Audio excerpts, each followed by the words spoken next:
Olá, meus amigos de Ideal Espírita, espero que todos estejam bem, que Deus nos abençoe as melhores intenções para o dia de hoje. E teremos mais uma leitura comentada da obra de Teresa de Calcutá, A Força Eterna do Amor. E a pergunta de hoje é: o mais imprescindível? O lar. Muito bom, vai falar do lar da família. Há quem diga que a família está exaurida, que o lar é uma instituição em crise. Será mesmo? É preciso fazer essa ponderação com intenso carinho, pois que a estrutura da família e do lar permanece ainda hoje como sustentáculo da civilização.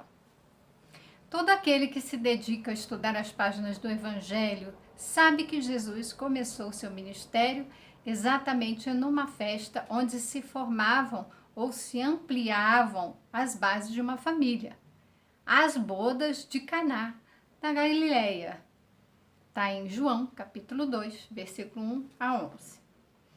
Ele constitui um marco fundamental na vida missionária de Cristo, ensinando-nos quanto ele deu importância ao lar, à estrutura familiar.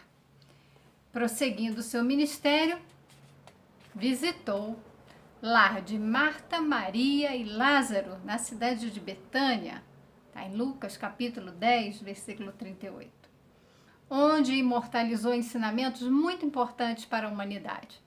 Também chegou a morar no lar do apóstolo Pedro, na pequena Cafarnaum. Sobre a cruz no Calvário, Jesus Cristo forma a nova família, a unir Nossa Senhora e São João. Tá na passagem de João, capítulo 19, versículo 26 a 27, quando Jesus fala para Maria: mulher, eis o teu filho. E diz a João: João, eis tua mãe. Ilustrando o conceito nascente de família espiritual. Trata-se de nova fase que ele inaugura na Terra, assinalando a enorme relevância que tem o contexto familiar, inclusive no âmbito espiritual, o que é uma inovação. Então vamos ver, já que ele começou todo o trabalho dele numa festa de casamento, o Livro dos Espíritos, questão 695. Casamento e celibato. O casamento, isto é, a união permanente dos dois seres, é contrário à lei da natureza? É um progresso na marcha da humanidade, dizem os espíritos. É um progresso. Então, vocês acham que o casamento e o lar, a família, está em crise? Crise é uma palavra que vai se remeter à necessidade de uma análise do estado anterior para a mudança para um outro estado.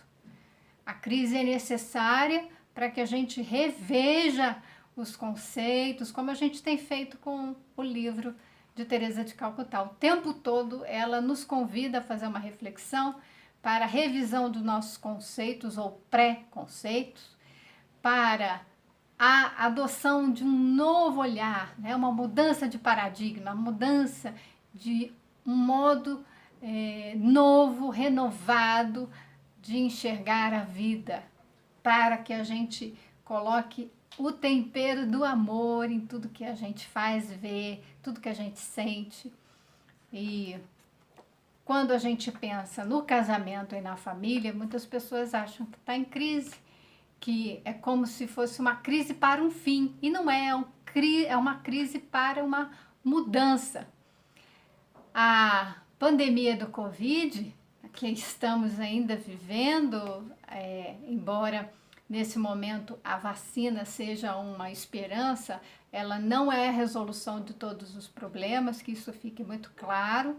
Manuel Filomeno de Miranda, no rumo a um livro que ele lançou agora, por Divaldo, né, pela psicografia de Divaldo, em rumo à transição planetária, acho que é esse o nome do livro, salvo engano, ele vai dizer que muitas coisas ainda virão, porque a gente precisa fazer uma transformação moral, a gente precisa estar preparado, e estar preparado significa despertar a consciência. Nós precisamos despertar a consciência, porque é a consciência que vai nos fazer enxergar quem realmente somos. Em geral, nós funcionamos na base do ego. O ego dizendo tudo que ele quer, tudo que ele gostaria de ser. Então, nós precisamos, o tempo todo, estar ouvindo aquela vozinha que, né, não para de falar na nossa cabeça, para ver direitinho o que é que ela está querendo nos dizer, nos direcionar. Então, muitas crises e términos de casamentos, de relacionamento, são essas vozinhas que reclamam, que cobram do outro uma perfeição, e a gente já falou sobre isso, uma perfeição que não está ao alcance do outro fazer, né? A gente precisa cuidar dessa relação. Então, o casamento, ele não está fadado ao fim, ao fracasso. Ele está na base do progresso. Se estamos falando em espírito, na marcha evolutiva, o casamento faz parte disso, o lar faz parte disso. E na questão 775 do Livro dos Espíritos, na parte da lei de sociedade, os laços de família, essa questão também é muito importante. Qual seria para a sociedade o resultado do relaxamento dos laços de família? Então, quando não temos mais, né, se relaxa, né, as pessoas podem separar, casar de novo, e não precisa educar os filhos, não tem uma disciplina, não tem uma educação de base moral. Esse relaxamento é nesse sentido de não dar importância para esses laços de família. E ele fala, uma recrudescência do egoísmo. Claro que a recrudescência, o aumento do egoísmo, é o ego o tempo todo se pondo à frente e dizendo o que ele quer. Então, a família, os laços de família vão rompendo, vão ficando fracos, vão se rompendo aí com divórcios, separações, os filhos, cada um para um lado, e muitos problemas de relacionamento, porque o ego está muito grande, está tomando conta, cada um pensando no seu bem particular. Quando o sentido da família é agrupar seres para que a gente possa praticar a empatia, o altruísmo, a compaixão, exatamente o contrário do egoísmo, é abrir mão do seu bem-estar pessoal, né? Quando Jesus fala abandonar a si, ele está falando de abandonar o ego e deixar vir a essência divina que está em nós. Então não é simplesmente você deixar de ser quem você é exatamente ser quem você é, porque nós confundimos a nossa identidade com o nosso ego. E a gente acha que é essa personalidade que, na verdade, é um monte de máscara, um monte de papéis. Quando Jesus nos convida a ir com ele, é para abandonar essas máscaras, abandonar esses papéis, abandonar esses desejos mesquinhos e caprichos da personalidade que só pensa nos próprios interesses e seguir rumo a Jesus, ao reino de Deus, se entregando, mas quem nós realmente somos, a nossa essência divina, que ela não só pensa no bem do próximo, mas o bem de si mesmo está envolvido no bem-estar do próximo. É uma relação. Então, a família, ela precisa ser revista nesse sentido. Ela precisa ser conhecida, né? E aí, ser conhecida como uma oportunidade desses espíritos estarem próximos, se relacionando, trabalhando as suas emoções, se educando moralmente para fortalecer esses laços. E aí ela vem falar que Jesus veio inaugurar a família do âmbito espiritual. Maria não era mãe de João, João não era o filho de Maria, mas Jesus os uniu pelos laços espirituais, pelos laços do afeto. E no capítulo 14 do Evangelho segundo o Espiritismo, honrai vosso pai e a vossa mãe, nós temos uma discussão a respeito da parentela corpórea e a parentela espiritual, trazendo todo esse conhecimento a respeito do que é essa diferença. Nós nascemos numa família biológica, consanguínea, e ali esse grupo é a parentela corporal, mas a parentela espiritual transcende a essa matéria, a essas relações, para uma relação de afeto, uma relação de vibração, de energia, tá? E ela vai nos levar a essas reflexões. No Antigo Testamento, o povo de Israel dá à família importância singular. Essa instituição ocupava a posição de tal destaque a ponto de constituir-se no epicentro de todos os fenômenos sociais. Então, a família estava no centro de tudo, da sociedade, das questões econômicas, políticas, religiosas, em torno da própria estrutura da sociedade hebraica. Então, a sociedade hebraica se mantinha por conta das famílias. Tá? O núcleo formado no lar emergia na realidade religiosa para atender às necessidades de ordem socioeconômica e educativa, contribuindo, em última análise, para a unidade nacional. Então, eles se veem como um grande povo, estão unidos ali. Marcado por diversas situações em que os integrantes da família se reuniam ao redor da figura do patriarca. Então você tem o Moisés, ele foi o patriarca ali, reunindo aquele grande povo. Tá? E ele tem essa tradição.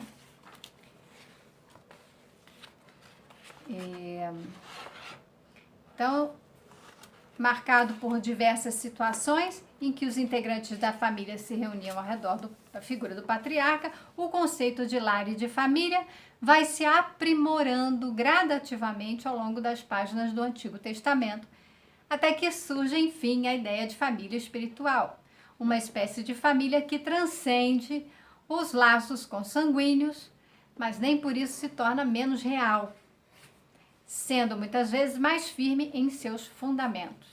Então, como a gente vê no Evangelho segundo o Espiritismo, de fato a família, os laços de afeto da família com esses vínculos, né, espirituais, eles são mais fortalecidos.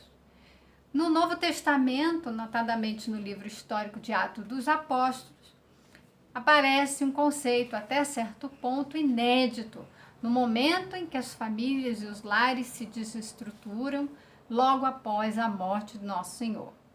Vários membros do círculo doméstico delatam-se mutuamente durante a perseguição.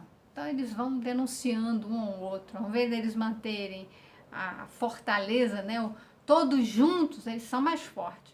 Quando ele se fragmenta, se separa, enfraquece o grupo, enfraquece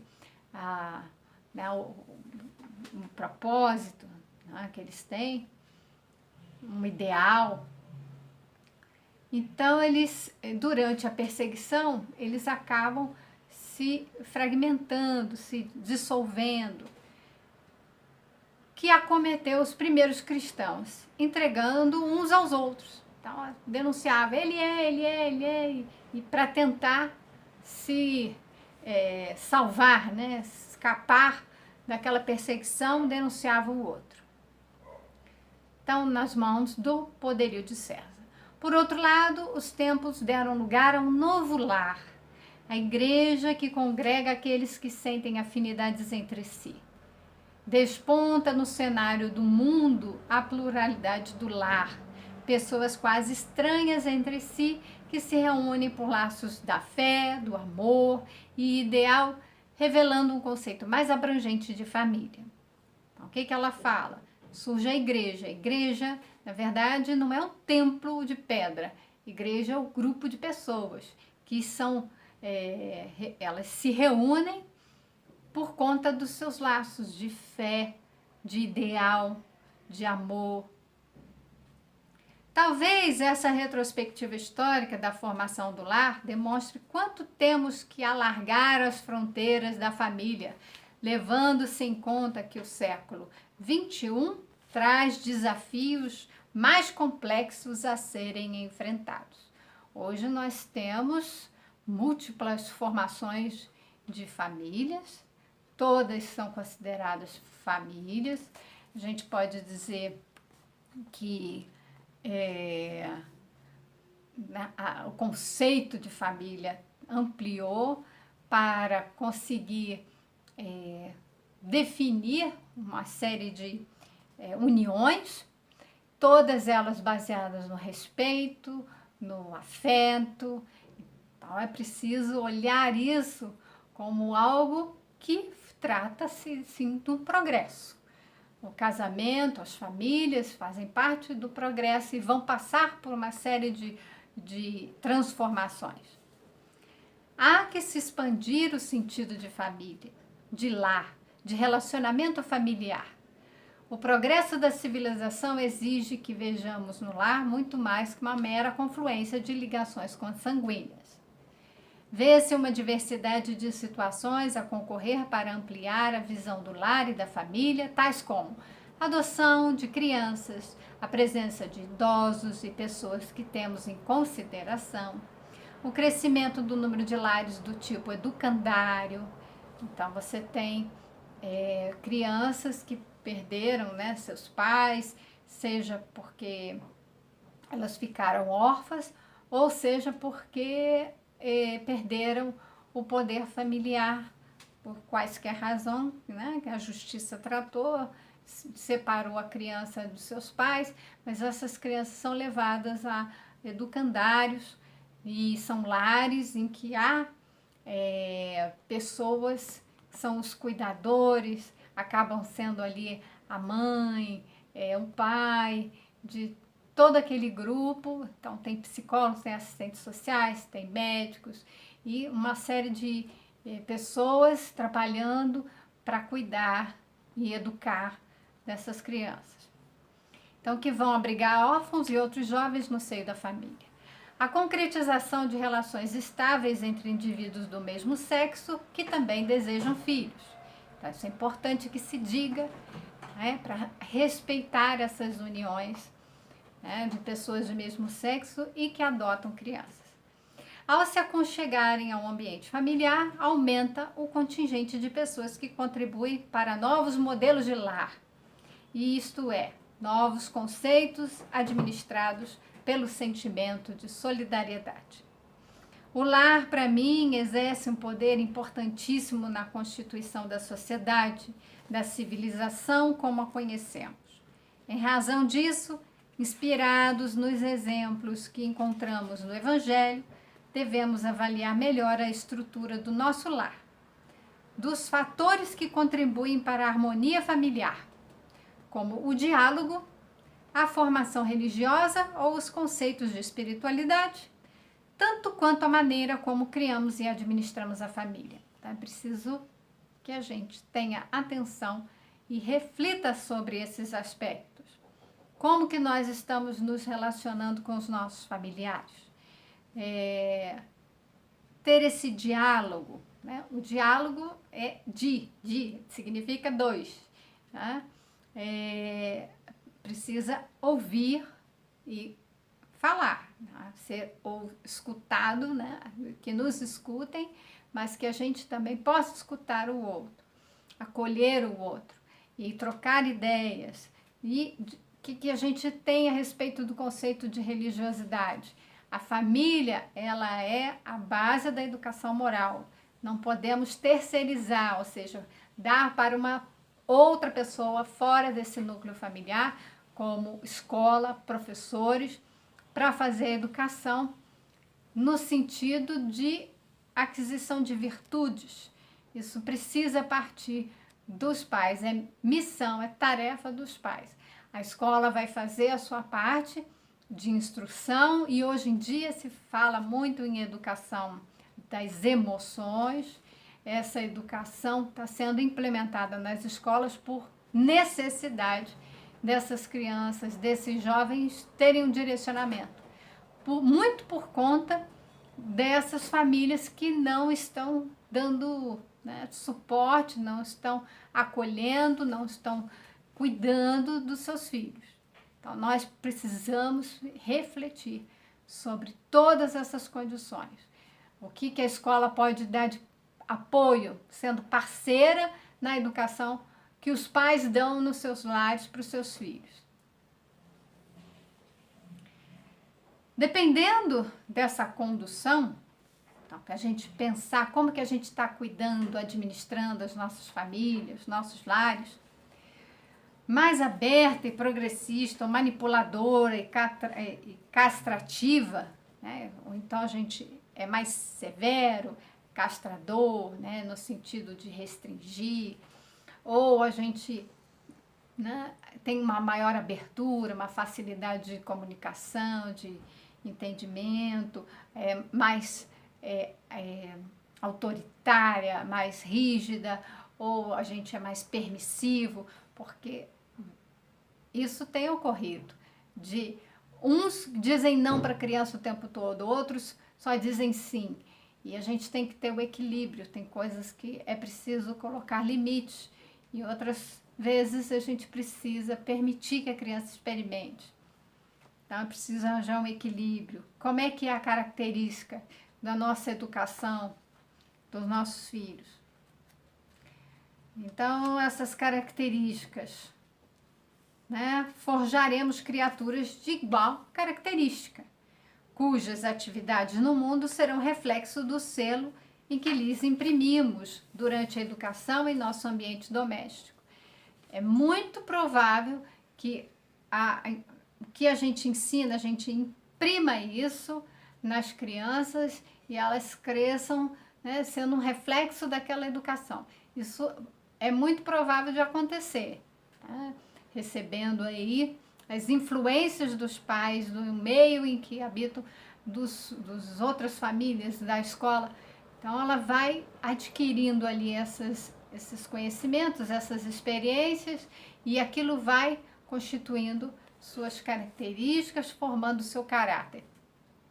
É por isso que precisamos, desde cedo, desde a criança lá na barriga da mãe, dar um enfoque ali de uma educação moral, de uma educação que é ampla, não é só ensinar e dar os cuidados biológicos para a sobrevivência da criança, mas muito mais do que isso, é poder colocar essa criança para viver no mundo como um ser de bem.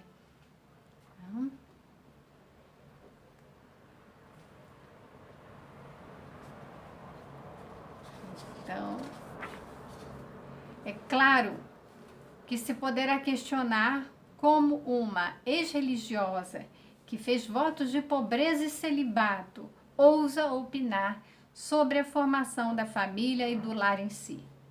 Em minha defesa, quero argumentar que também tive um lar na concepção mais apropriada desse termo, isto é, tive pai, mãe e outros parentes, mas antes de adentrar, outros parentes mais, né, ela teve uma vida familiar. É claro, a gente nasce de um pai e de uma mãe, e antes dela adentrar na vida religiosa. Mais ainda, erigi em torno de mim uma família espiritual imensa, muito maior do que aquela em que fui criada. A estrutura dessa família espiritual obedece à mesma estrutura daquela de natureza consanguínea. Então, ela criou uma família, né? Ela não se casou, não teve filhos, como a gente vê o Chico Xavier, como a gente vê Ivone do Amaral Pereira, como a gente vê o Divaldo.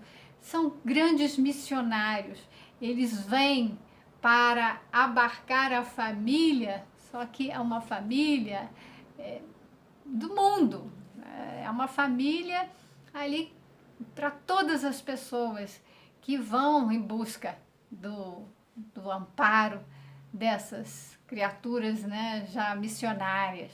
Então, Teresa de Calcutá era uma missionária. Tá? Ela utilizou da sua fé, da sua religião, para divulgar ali Jesus, né, os ensinamentos de Jesus, e para praticar aquilo junto a toda a família. Ela estava em Calcutá e em todo lugar que ela ia, ela tratava todos com esse caráter de filho de Deus, meu irmão, que nós somos então essa grande família espiritual.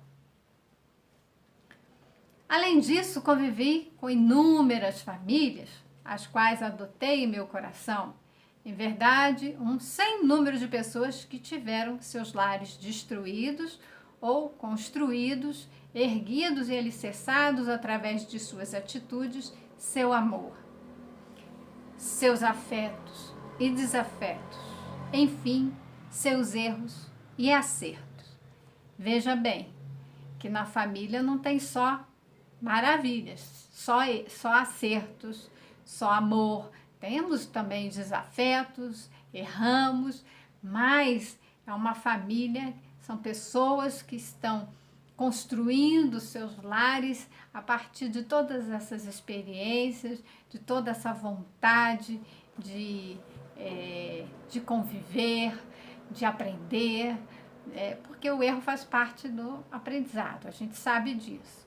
Então, de aceitar o outro como ele é, da gente se conhecer, tudo isso a gente precisa do outro para evoluir. Não evoluímos sozinhos. Então, o casamento, a família, nunca vai acabar, porque nós precisamos nascer de um pai e de uma mãe. Nós precisamos, né, se a gente nasce de uma mãe, não tem o pai, ainda assim vai ter um lar, aquilo é uma família, ou vai ser adotado por outras pessoas. O que importa é que isso tudo está sendo redefinido, isso está sendo construído, passando por mudanças, experiências, em que tem um alicerce, toda uma vontade de amar, de ser amado, de ter ali relações com aquelas pessoas, né, de convivência, de amizade, que a gente possa aprender e ensinar.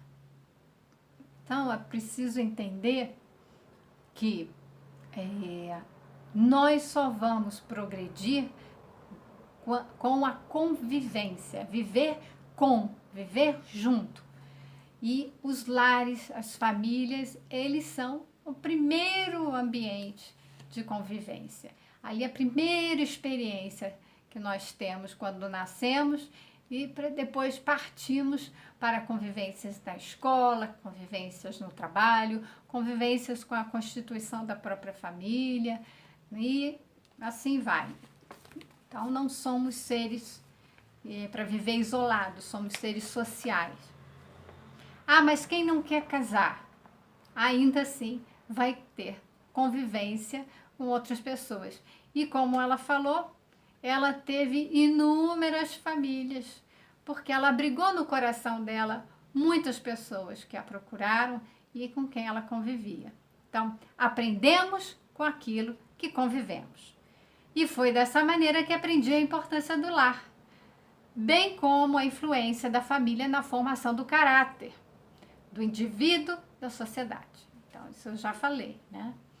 Entretanto, acima de tudo, quando encontrei crianças desamparadas, quando, vezes, sem conta, deparei com pessoas rejeitadas pelos familiares e com pais relegados ao abandono, é que se fez mais sensível em minha alma a concepção e a função do lar. Somente ao ver almas boas acolhendo aqueles que ficaram à margem da sociedade é que pude vislumbrar em toda a sua plenitude a importância crucial que tem um lar, uma família. Então, quando ela viu né, pessoas que estavam ali abandonadas, e a gente vê muitas pessoas perambulando na rua, moradores de rua. Onde está a sua família? A gente sempre pergunta, onde está a família? E isso parece praticamente automático. Essa pessoa está sozinha. Vamos procurar o assistente social para poder acolher essa pessoa e direcionar para a sua família, né? Alguém que acolha, um filho, um pai, uma mãe. Onde estão essas pessoas? Porque fazemos parte. E se não, nós vamos criar uma família, nós vamos acolher essas pessoas como pessoas de nosso próprio grupo familiar. Meu Deus, como precisamos nos transformar numa família universal. Como temos tanto trabalho pela frente, até nosso mundo se converter no imenso lar espiritual. E é disso que ela encerra, né, esse capítulo, trazendo esse desejo e, ao mesmo tempo, é uma verdade que se trata da necessidade de trabalharmos para converter toda a gente, né, no nosso mundo, num lar espiritual. Todos nós nos vermos como irmãos. Como vai ainda exigir de nós transformação? Como isso vai exigir de nós o autoconhecimento, a identidade nossa se revelando como ser espiritual e não essa personalidade que nós adotamos ao encarnar. Então, isso é uma personalidade. Meu nome é esse, eu tenho essa profissão, eu tenho essa religião, isso tudo são papéis, isso tudo faz parte do ego que se constitui para criar um personagem para que a gente se relacione com as pessoas e faça esse intercâmbio entre o ser espiritual que realmente somos com o mundo exterior. Agora, isso não pode tomar a frente de tudo e esconder a nossa essência, esconder quem realmente somos. Nós somos seres espirituais, todos nós. Significa que um dia nós vamos nos relacionar como espíritos, como esses seres que somos, essa nossa identidade. Ela tem que ser trabalhada para ser revelada. Então, isso é com a tomada de consciência. Isso só vem a partir do autoconhecimento e essa tomada de consciência da nossa, né, identidade espiritual. Vai demandar muito trabalho, vai, porque muitas pessoas estão aderidas ao seu ego, às suas personalidades, estão tão presas a ele, tão presas, que elas não conseguem, são cegos para a vida espiritual, embora possam se dizer pessoas com religião. A minha religião é essa. Mas vai ver se essas pessoas realmente praticam, vivenciam, ela está vibrando, é uma filosofia de vida. O espiritismo é uma filosofia de vida, significa que a forma como a gente pensa e a gente sente tem que estar baseada nos princípios da doutrina. Se a gente não conhece a doutrina, se a gente não estudou a doutrina dos espíritos, a gente não pode dizer que é espírita, né? Que, afinal de contas, temos por nosso referencial a filosofia espírita. Isso seria a nossa filosofia de vida. Então, precisa conhecer, precisa estudar para poder isso ser o nosso guia, assim como estudar o Evangelho. Acima de tudo, não precisa ser espírita, não precisa ser católico, não precisa ter religião. A espiritualidade ela vai ser exercida quando a gente vai adquirindo essa consciência desse ser espiritual e, principalmente, quando a gente vai aprendendo a vivenciar os ensinamentos de Jesus.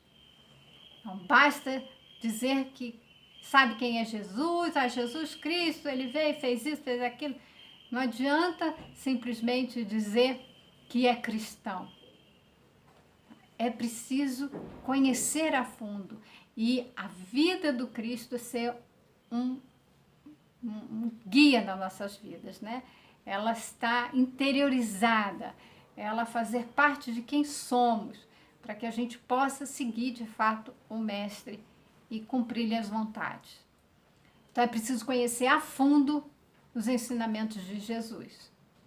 Porque uma das coisas que eu fico pensando é, se todos nós, como Teresa de Calcutá fala, isso é a reflexão que a gente deve fazer, se todos nós estamos estudando aqui o Evangelho de Nosso Senhor, todos nós fizéssemos isso, se todos nós compreendemos os ensinamentos de Jesus, nós iríamos nos identificar como filhos de Deus, nós iríamos nos identificar como irmãos. Isso ia ser natural. A gente ia querer para o outro o que a gente quer para a gente ia amar o outro como a gente se ama. Isso ia ser natural. Mas essa condição ainda não nos alcançou espiritualmente. Nós não atingimos esse patamar de evolução. Porque ainda falamos dos nossos próprios interesses